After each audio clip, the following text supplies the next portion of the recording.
नमस्ते बच्चों। मैं आज आपको कक्षा 8वीं बाल वसंत 3 प्रथम भाषा हिंदी के 6वीं पाठ संख्या 6 का समझाने जा रहा हूँ।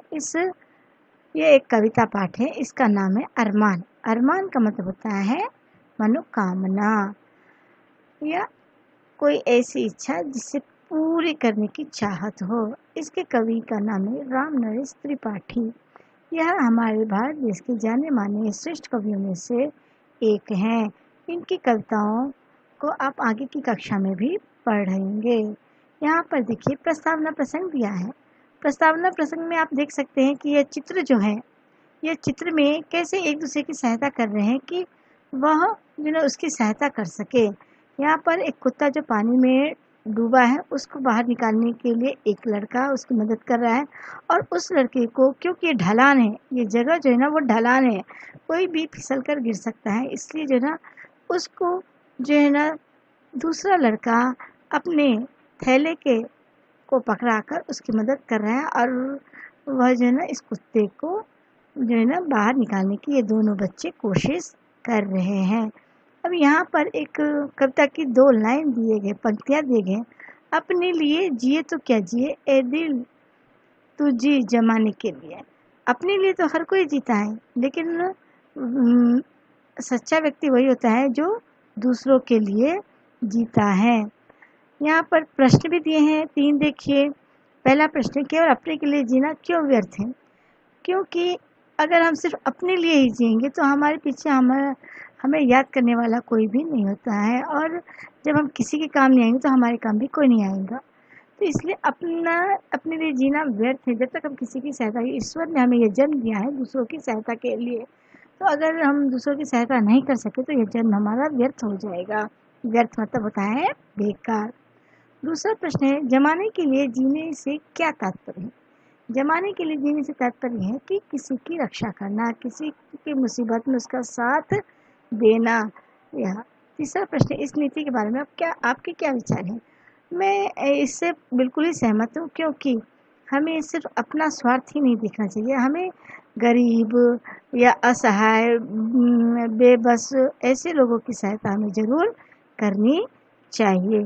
अब यहाँ पर जो है ना कविता की पंक्तियाँ हैं, आप ये इसमें देख सकते हैं कि किस तरह से सभी बच्चे एक दूसरे का हाथ पकड़े हुए हैं, यानी ये सभी जो है ना एक दूसरे के साथ हैं, और इस तरह से वो एक दूसरे की सहायता कर रहे हैं। तो हमें सिर्फ जीवन खेलने कूदने, आगे बढ़ने, जीवन में के विभिन्न अवसरों को पाने में भी एक दूसरे की मदद करनी चाहिए। यहाँ पर देखिए, है शौक यही, अरमान यही। मेरा शौक भी यही है और अरमान, चाहत भी यही है, मनोकामना भी है कि हम कुछ करके दिखलाएंगे। हम कुछ ऐसा करेंगे जिससे सभी जान सकेंगे। मरने वाली दुनिया में हम अमरों में नाम लिखाएंगे। मरने वाले लोग हर दिन कोई ना कोई मरता ही रहता है, लेकिन क्या हम उनके बारे में कुछ जानते हैं? हाँ, कोई एक जो है ना हमारे घर के पास गुजर गया, ऐसा हम सोचते हैं, लेकिन असली जीवन वही होता है जो दूसरों के लिए काम आकर मरे, और जो दूसरों के लिए जीते हैं उनका नाम किसमें होता है? अमरों में। मरने वालों में नहीं होता है, वो अमर हो जाते हैं। यहाँ पे कवि यही कह रहे हैं कि मेरी यही इच्छा है कि हम कुछ ऐसा काम करें, कुछ अच्छा काम करें जिससे हमारा नाम भी अमर, हमारा शरीर तो मर जाएगा लेकिन हमारा नाम कभी भी नहीं मरेगा। हम नाम से जिंदा रहेंगे, इसलिए कह रहे हैं कि अमरों में नाम लिखाएंगे। जो लोग गरीब भिखारी हैं, जिन पर न किसी की छाया है, हम उनको गले लगाएंगे, हम उनको सुखी बनाएंगे।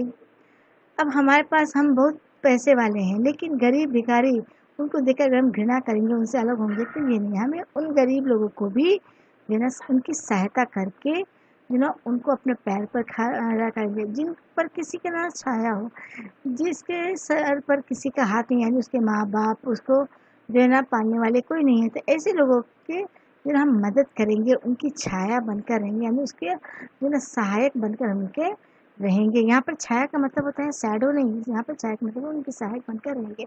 हम ऐसे लोगों को गले लगाएंगे और उनको सुखी बनाएंगे, जो गरीब है, भिखारी है, जो है ना असहाय हैं, ऐसे लोगों को हम गले लगाकर उनकी सहायता करेंगे और उनके जीवन को हम सुखी बनाएंगे। सिर्फ हम अपने सुखी जीवन को ही नहीं देखेंगे, हम चाहेंगे कि हम दूसरे के जीवन को भी सुखी बनाएं। तीसरा यहाँ पे देखिए, यहाँ पर तीसरा जो ना नेक्स्ट अगली पंक्तियाँ में जो हार मान कर बैठे हैं, कुछ लोग ऐसे होते हैं कि वो जीवन से जो ना बिल्कुल ही आशा छोड़ देते हैं। जो हार मान कर बैठे हैं, उम्मीद मार कर बैठे हैं, उनमें जीने की उम्मीद ही नहीं है, उनमें कुछ करने की उम्मीद ही नहीं है। तो जो व्यक्ति आशाहीन हो जाएंगे, जो व्यक्ति उम्मीद हार कर बैठ जाएंगे, ऐसे लोगों की भी कवि कहते हैं कि हम उनके बुझे दिमागों में फिर से उत्साह जगाएंगे। उत्साह का मतलब होता है जोश। कुछ व्यक्ति ऐसे होते हैं कि अपने जीवन से हार मान बैठे थे और मैं कभी आगे नहीं बढ़ सकूँगा या मुझसे नहीं होगा, यह मान कर बैठते हैं। तो कवि कहते हैं कि नहीं, ये तुमसे ही होगा। यह बात उनके दिमाग में, बुझे हुए दिमाग मतलब उनके दिमाग में आशा की कोई भी किरण नहीं है, तो वो कहते हैं कि इन बुझे हुए दिमागों में मैं ये बात भर दूंगा, उनमें जोश भर दूंगा कि यह काम तुमसे ही होगा और हार मानने की ज़रूरत नहीं है। तो यहाँ पर यही बात कवि अच्छी तरह से समझा रहे हैं।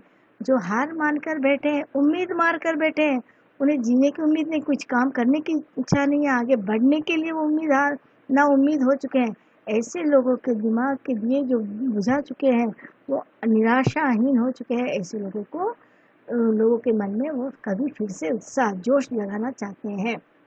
रोको मत, आगे बढ़ने दो। ऐसे लोगों को रोकना नहीं है, उनको जो ना उनमें जोश भरकर उनको आगे बढ़ाना है। आज़ादी के दीवाने हैं हम, मातृभूमि की सेवा में अपना सर्वस्व लगाएंगे। हम नवयुवक हैं, हमें जो है ना, हम आज़ादी के दीवाने हैं, क्योंकि जो है ना उस समय, जिस समय की कविता की पंक्तियाँ, उस समय हमारा देश आज़ादी के लिए भी लड़ रहा था। आज़ादी से ज़्यादा जो है ना प्रभावित होकर कवि ने इन कविताओं को रचा है। तो रोको मत, आगे बढ़ने दो। आज़ादी के ये दीवाने जो आज़ादी के, उनको जो है ना आगे बढ़ाओ।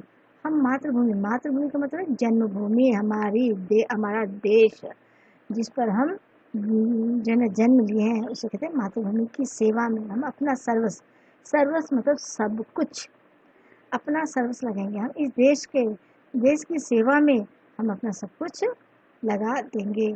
हम उन वीरों के बच्चे हैं, हम किसी कायर के बच्चे नहीं हैं।